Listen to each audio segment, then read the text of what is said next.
जय हरी महाराज. जय हरी. जय हरी महाराज तुमचा आधी परिचय द्या. जय हरी. मी हरिभक्तीपरायण श्रीकांत महाराज भुसकडे हिरूरकर, संत श्री गुलाबराव महाराज सेवा संस्था बुराळा धाम चांदूर बाजार या ठिकाणाहून प्रतिवार्षिक पंढरी वारी या ठिकाणी आहे.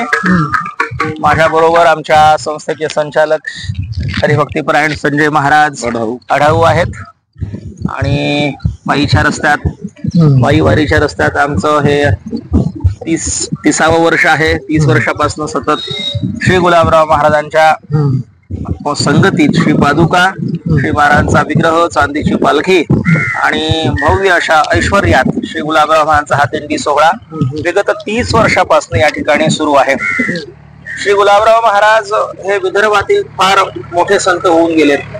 श्री गुलाबराव महाराज 1881 ते 1915 या एकूण 34 वर्षाच्या आयुष्यात श्री गुलाबराव महाराजांनी 134 ग्रंथांची रचना केली. ते स्वतःला ज्ञानेश कन्या आणि श्रीकृष्णाची पत्नी म्हणून घेत असत. वारकरी पंथ जगाचा विश्वधर्म होणार ही श्री गुलाबराव महाराजांची भविष्यवाणी आज सत्य होत आहेत. पूर्ण रूपाला पूर्णत्वाला दिसत आहेत.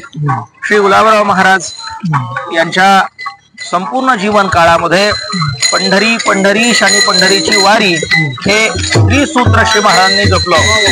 संस्थेच्या वतीनं दरवर्षी आषाढी पंढरीची वारी, कार्तिकीला श्री माऊलींचा समाधी सोहळा हा मोठ्या ऐश्वर्यात या ठिकाणी आम्ही संपन्न करीत असतो.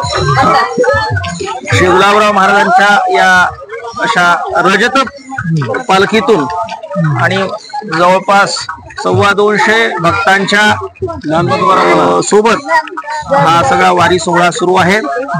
आनंद वारीचा, पायी वारीचा हा जो हरिभक्तीपरायण गजानन महाराज हिरूरकर यांनी चालवलेला जो उपक्रम आहे तो स्तुत्य आहे. त्यामधील हे हितगुज, त्यामधली ही हितगुज आहे. मुळात आम्ही देखील ही हितगुज या ठिकाणी पाहिली आहे.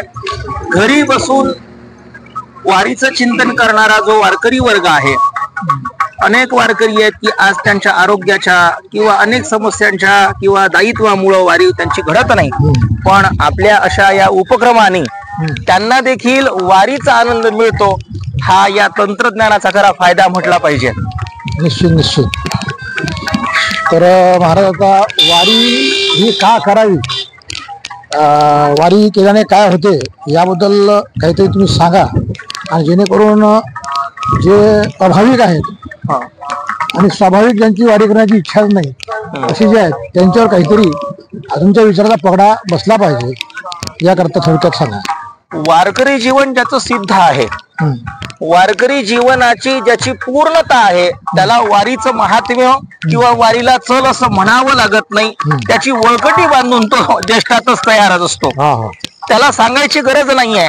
त्याला एवढं माहिती आहे, निश्चित माहिती आहे की वाटप आहे उभा भेटीची आवडी. हे त्याला पाठ आहे. पाठ नाही, हे त्याचं जीवन आहे. म्हणून कितीही जरी असलं तरी त्याची वारी सिद्ध आणि साध्य तो करतो. पण व्यावहारिक जगतात आपल्या मानवीयतेची वाटचाल विसरणारा जो वर्ग आहे त्या वर्गाला वारी किती महत्वाची आहे. आज जगातल्या जितक्या सगळ्या महत्वाच्या समस्या आहेत त्यातील आरोग्याची समस्या फार मोठी आहे. प्रत्येक परिवारातील सदस्यांच्या आरोग्याच्या संबंधानं शारीरिक आरोग्य आणि मानसिक आरोग्य या दोन्ही बाजू आज फार मोठ्या प्रमाणात विस्कटलेल्या दिसत आहेत. वारीमध्ये आमच्या परंपरेनं आम्हाला सांगितलंय की वारीत चालल्यानं काय होतं तर 3 तप आपल्याकडून घडतात. भौतिक ताप, आध्यात्मिक ताप आणि आधिदैविक, आधिभौतिक आणि आध्यात्मिक अशा त्रिविध तापांची पूर्ती रामकृष्ण नाश्त्याची सोय केलेली आहे. या त्रिविध तापांची पूर्ती वारीनं होते. म्हणून वारी ही श्रेष्ठ साधन जरी असलं तरी सामान्यांसाठी भौतिक जगतात, व्यावहारिक जगतात जे अधिक प्रमाणात आहेत त्यांनी वारी केल्यानं वेट लॉस होईल, वारी केल्यानं मानसिक शांती मिळेल, झोपेच्या गोळ्या घेण्याची गरज पडणार नाही बिलकुल सर. आणि समाजातलं जे समन्वय सूत्र वारीत एकामेकाच्या माध्यमातून कसं होतं हे वारी शिकवते. वारी ही व्यवस्थेतून अवस्थेकडे वळण्याचं साधन आहे. वारीत कमालीची अव्यवस्था आहे. अवेळी पडणारा पाऊस असो की तापणारा ऊन असो, पण त्या उन्हाची पावसाची चिंता न करता पावसाच्या सरींमध्ये देखील झोप कशी घ्यावी ही केवळ आणि केवळ वारीचं वातावरणच करू शकते. जगात अशी प्रतिकूल परिस्थिती करून एवढी मोठी महायात्रा करण्याचं जे वारकरी संप्रदायाचं निधान आहे ते केवळ वारीच आहे. जगातला वारी हे मोठं आश्चर्य आहे. जगातली आणि इतर लोक या वारीकडे पाहत असताना विस्मयतेनं पाहते. 70 वर्षाची म्हातारी जेव्हा कासोटा घेऊन अशी चालते आणि न थकता ती टप्प्यापर्यंत जाते. 70 वर्षाचे विणेकरी बुवा जेव्हा रिंगणामध्ये आपला विणा घेऊन धावते तेव्हा शारीरिक क्षमतेपेक्षा मानसिक परिपक्वता आणि भावनिक निष्ठा यामुळं असाध्य ते साध्य करिता सायास कारण अभ्यास तुका म्हणे याचाच खरा प्रत्यवाय येतो. म्हणून आपण सर्वांनी या रोगमुक्त जीवनाला पुढे जाण्यासाठी, भयक्रांत जीवनात होण्यासाठी आणि भावनिक परिपक्वता येण्यासाठी आज मानव कोऑर्डिनेशनला विसरलाय. समन्वय जमत नाहीये. प्रत्येक कुटुंबात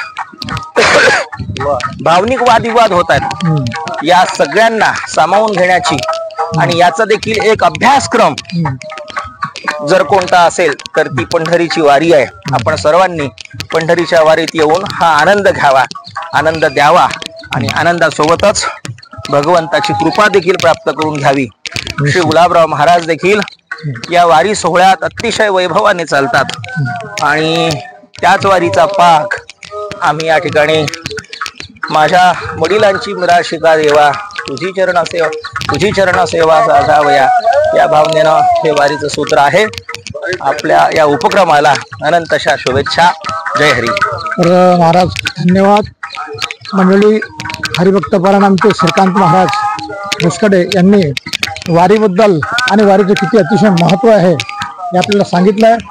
आपण त्याचा सर्वांनी विचार करावा आणि आनंद पायी वारीचा या माध्यमातून आमचं या ठिकाणी हितगुज झालं. या हितगुजाला आपण प्रतिक्रिया द्यावी. रामकृष्ण हरी. जय हरी. जय गजानन. जय गुलाबराव.